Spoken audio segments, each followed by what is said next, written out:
Hey there, Chris coming to you again with another adventure that no one asked for, probably no one ever thought of, but going on the first leg of my trip to follow the shoreline of the lake on a canoe, paddling the shoreline of the lake. I've got Deaky with me, got the canoe set up for rowing, also have a way to do a kayak style paddle, and today I'm going to keep it a little short, I guess, to start out. I'm across from the Deep Creek Lake State Park Discovery Center, so right around here, and I'm just going to go around the shoreline in this area between the bridges. So kind of this main area of the lake is what I'm going to go for just to start out, get a feeling for how bad it is to do this, and may have some future adjustments, but I'm going to hit the water here and let you know how it goes. Well, one thing I've realized so far is it's going to be a little bit of a pain to narrate and paddle and maneuver. Paddling is definitely, or rowing is definitely a two-armed job, but I'll do my best here. We're at the State Park Bridge, and one point of interest here is the lake level indicator. Good old-fashioned piece of wood with the feet above, that's 2160 feet above sea level is we're actually like 2159 and a half right now, looks like. And yeah, that's the old-fashioned way. And then since the wind is very nicely blowing me to the next point of interest, here is a electronic lake level and lake temperature indicator. I don't know if you can see that up there. It's USGS, so you can search for that and find instantaneous lake level information there on the USGS website. That was paid for by the Deep Creek Watershed Foundation as part of their efforts to help maintain the health and sustainability of the watershed. And you can learn more about lake levels with my presentation, the lowdown on lake levels, and learn why they change, why they're managed, why different levels were selected. But yeah, conveniently, the breeze is doing a great job of blowing me down into Meadow Mountain Run Cove, and the end of that is I'll turn and come up the other bank here, but it's somewhat of a challenge operating canoe in the breeze or wind, because you end up getting like this. The breeze is coming from there and you just end up getting broadside blown in the direction of the wind. But once you're in this little sheltered area, the wind dies down a little bit, so I've got some time to just paddle.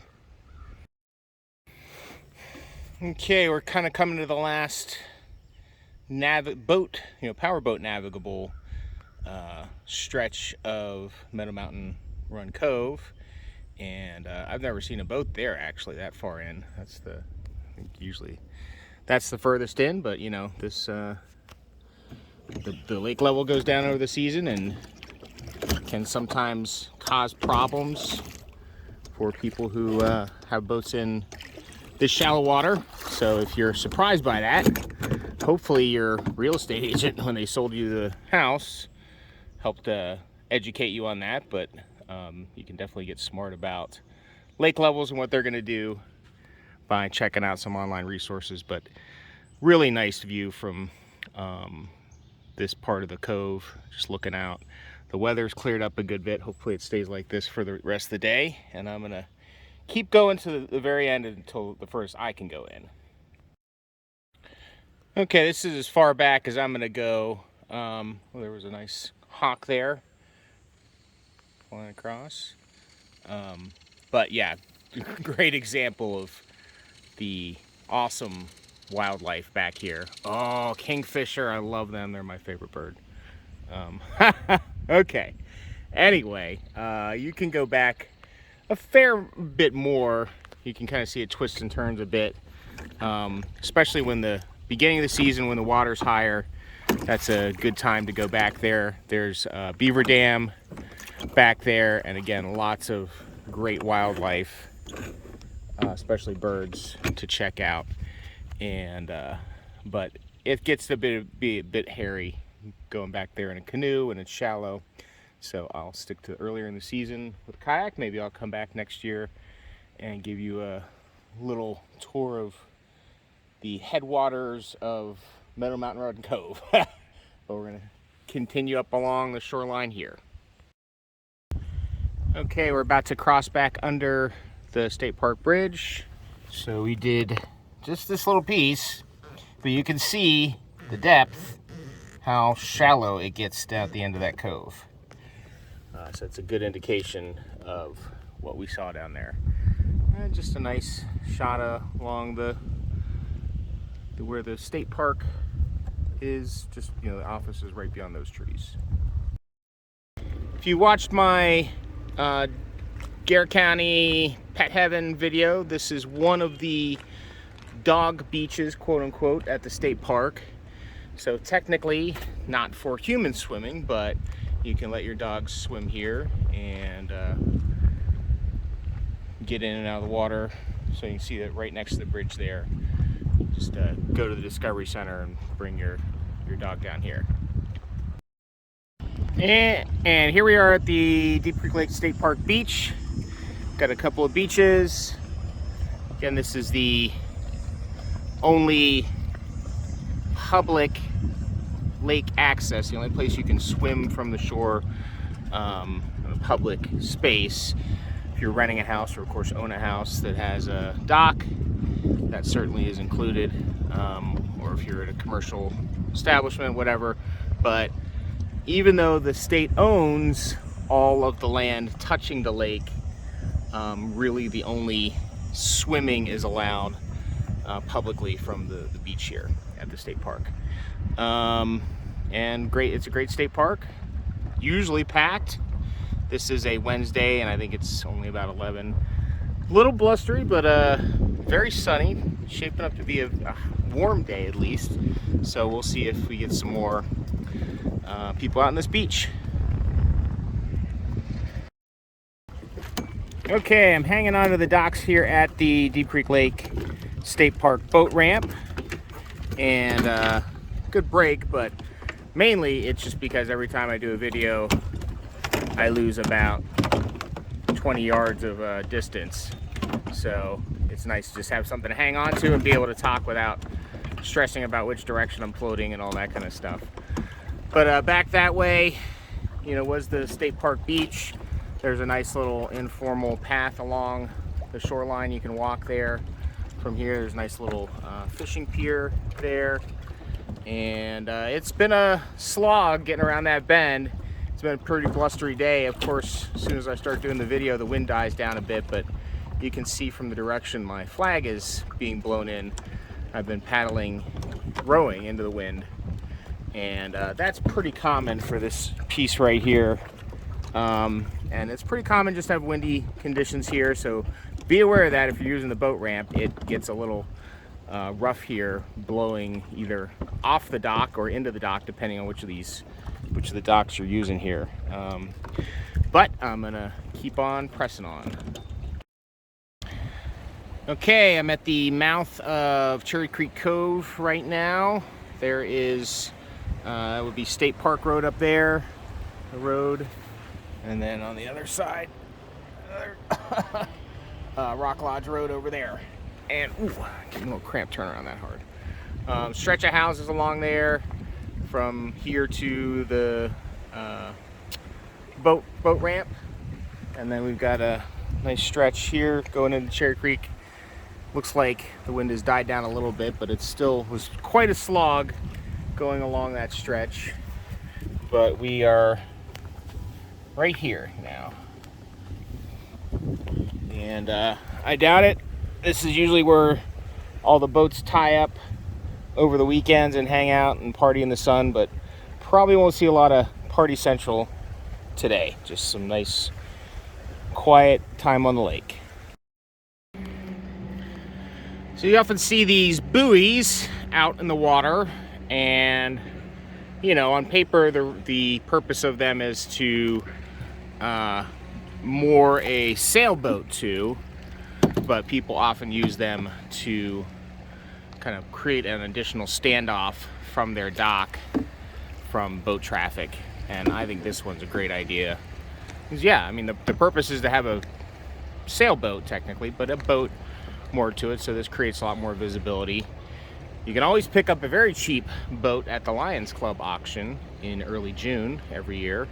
And if you need a cheap boat to tie to your mooring buoy. And we're still going down Cherry Creek Cove here. Always a nice, calm, scenic little area. And it may not look like much, but this is another nice little spot to take your dog. Up on the road there, there is a pull-off. See where the road truck's going by. Pretty good pull-off. You can bring your dog here or fish from the shore here. This is part of the state park. And one of my favorite spots in the winter. This is Cherry Creek Cove is one of the first ones to freeze up. So you can come over here, park, and ice skate, ice fish, and that kind of stuff. So we're almost to the end turn around here, and we'll get to that point and see what happens. Looks like some sort of heron up there. And went in the trees. Okay, we're as far as I'm gonna go up Cherry Creek here. You can see the bridge going over Cherry Creek here up in the front of us. It's the last little bit of State Park Road before it ends at Rock Lodge Road. So I'm gonna turn around here, but I already saw a bunch of birds that of course I wasn't fast enough to get a video of. A couple hawks, a heron looking bird, and just really nice, quiet, special place back here. And there is another pull-off somewhere. It may be a little bit further there. The road is up there, and I think you can access this little piece off of the road up there. Okay, I'm on the other side of, I'm still on the Rock Lodge Road side of Cherry Creek Cove now, on the mouth, and kind of back out in the main part of the lake. I've been paddling forward. Well, I'll do that recap later, but leaving Cherry Creek Cove now. Okay, I'm probably most of the way down Rock Lodge at this point, from where I got out of Cherry Creek over to the bridge, and that was another kind of upwind slog, so I didn't really do any video. But what I was trying to show earlier is, like, I've got two systems for rowing and paddling the canoe. This is I'm facing backwards, so I've got the mirror there, and then I'll be going with my back, be going forward, and this is kind of set up to row cruise style. And then if I'm turn around, I've got a big custom kayak paddle that I made, so I can kayak, in this kind of kayak paddle going forward. That's good just to get a break, and if the wind isn't heavy. But if it is, then the cruise style rowing is a lot more effective of cutting into the wind like that. But yeah, just a nice spot here, a little kind of protected, not quite a cove, but an inlet here along Rock Lodge, where it's not quite as windy, and you just get a nice view of everything going on. And fans of the macabre will be happy to know that the gravestone retaining wall is still here. It's a little stretch along Rock Lodge, and yep, interesting little piece of lake trivia. Okay, I'm at the turnaround point, so the purist in me is wanting just to do a full series of things that will create a perfect loop, but it's a little more logistically tough when you're doing this on a canoe to get dropped off and picked up, so I got to think that out a little bit. And yeah, I'm just doing this first run to test out the theory and kind of work out the kinks. So I'm going to turn around here along the bridge and follow the shoreline along 219 there and do the loop of the main lake. And right now I'm at about 6 3/4 miles, 6.75 miles. So I'm expecting maybe this will be, I don't know, maybe 12 miles altogether for today, but we'll see. So I'm going to turn around here, go kind of along the bridge, and then follow the shore back to where I started. We got this stretch along 219 here, and I like to call this like pontoon row. This is the some of this are rented docks, Trader's Landing. Some of it are some developments up the hill, but it just seems like it's a long line of pontoons. I think that's just becoming the more popular boat option over the years. And you know, if you're kind of you don't have a full dock, you just have a boat slip, you want to take your pontoon out and hang out your boat out and hang out on it, pontoon's a good option. So we're about to turn the corner here at Trader's Landing, and we'll get back on that. And we're here at High Mountain Sports, Brenda's Pizzeria, Trader's Coffee House. Great spot for your outdoor gear and coffee and pizza. And just a great view of Meadow Mountain over there. I always like it when you can watch the shadow of the cloud kind of roll across a big feature like that. It's just a pretty amazing sight. So I've got to admit, I've been cheating a lot lately here. I'm not doing anything, and I'm just getting blown down the direction I want to by the wind. That makes up for all the work I was doing going up that shoreline.